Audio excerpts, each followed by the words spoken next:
जय श्री राम मित्रों, स्वागत है आपका एक और नई वीडियो में। खूबसूरती का घमंड एक दिन टूट जाता है। मंजू एक छोटे से गांव की सबसे सुंदर लड़की थी। उसकी खूबसूरती के चर्चे दूर दूर तक थे, लेकिन इसके साथ साथ उसका घमंड भी बढ़ चुका था। वह खुद को सबसे श्रेष्ठ समझती थी और उसे कभी किसी की मदद की जरूरत नहीं पड़ी। गांव के लड़के बार बार उससे दोस्ती करने की कोशिश करते, पर वह उन्हें नजरअंदाज करती थी। एक दिन गांव में राजा की सेना आई और एक घोषणा की कि जो भी लड़का या लड़की सबसे अच्छे गुणों का परिचय देगा, उसे राजा के महल में एक बड़ा पुरस्कार मिलेगा। मंजू को लगा कि यह तो उसका ही समय है। उसने बिना किसी संकोच के प्रतियोगिता में हिस्सा लिया।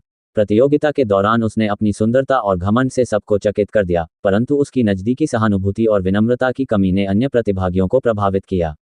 राजा ने अंततः उसे चुना, लेकिन पुरस्कार के बदले उसने मंजू को एक कड़ा पाठ पढ़ाने का निर्णय लिया। राजा ने उसे महल में काम करने को कहा ताकि वह अपनी घमंड और आत्मकेंद्रित विचारधारा को बदल सके। मंजू को यह निर्णय बहुत कष्टदायक लगा, लेकिन उसके पास कोई विकल्प नहीं था।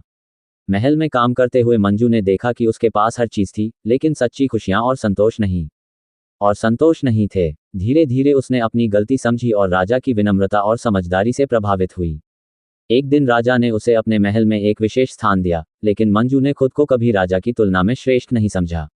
इसलिए कहते हैं, सुंदरता से अच्छे मनुष्य के अंदर गुण होने चाहिए। मित्रों, बड़े बुजुर्ग कहते हैं, सुंदरता मायने नहीं होती और मनुष्य के गुण मायने होते हैं।